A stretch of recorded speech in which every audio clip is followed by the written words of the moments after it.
సంవత్సరాల కూటమి ప్రభుత్వ పనితీరు మీద మీ అభిప్రాయం అంటే ఏం చెప్తారు? చాలా బాగుందని చెప్తాను. కుటుంబ ప్రభుత్వం అన్నీ ఏవైతే చెప్పిందో సూపర్ 6 కానీ అన్నీ బాగా చేసింది.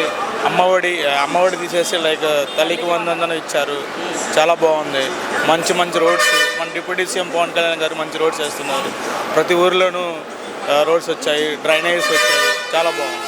జగన్ గారు అమ్మఒడి ఒక విద్యార్థికి ఇస్తే తల్లికి వందనం ఎంతమంది పిల్లలు ఎంతమందికి ఇచ్చారు, చాలా హ్యాపీగా ఉంది ఈ విషయంలో. ఎస్, అందుతున్నాయి. నేను చాలా చూశాను, మాకు కూడా పడ్డాయి. జగన్ గారి ప్రభుత్వానికి ఇప్పుడున్న కూటమి ప్రభుత్వానికి ఏంటి సార్ తేడా మీ ఉద్దేశంలో? సో అదంతా అంటే అదంతా చెప్పింది జరగలేదు, ఇందులో చెప్పింది జరుగుతున్నాయి అనమాట. చాలా రౌడీ పాలన నడుస్తుంది, రెడ్ బుక్ రాజ్యాంగం నడిపిస్తున్నారు ఈ ప్రభుత్వం అన్నారు జగన్ గారు. లేదు, ఇప్పుడంతా ఎలా జరగాలో అలా జరుగుతుంది. అమరావతి వర్సెస్ మావిగన్, దేనికి మీ ఓటు? అమరావతి. ఎందుకు సార్? ఎందుకు అమరావతి అంటే? ఎందుకంటే we're educated also, so we're from software employees. Okay. So we need companies in Amaravati.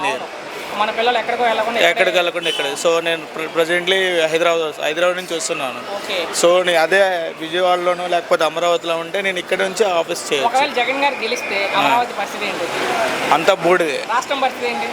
అంతా ఏమంటారు, లైక్ ఏమీ ఉండదు అన్నమాట. జగన్మోహన్ రెడ్డి లేదు, అసలు గెలవరు. జగన్ 2.0 చాలా భయంకరంగా ఉంటుందంట, పదే చెప్పే మాట.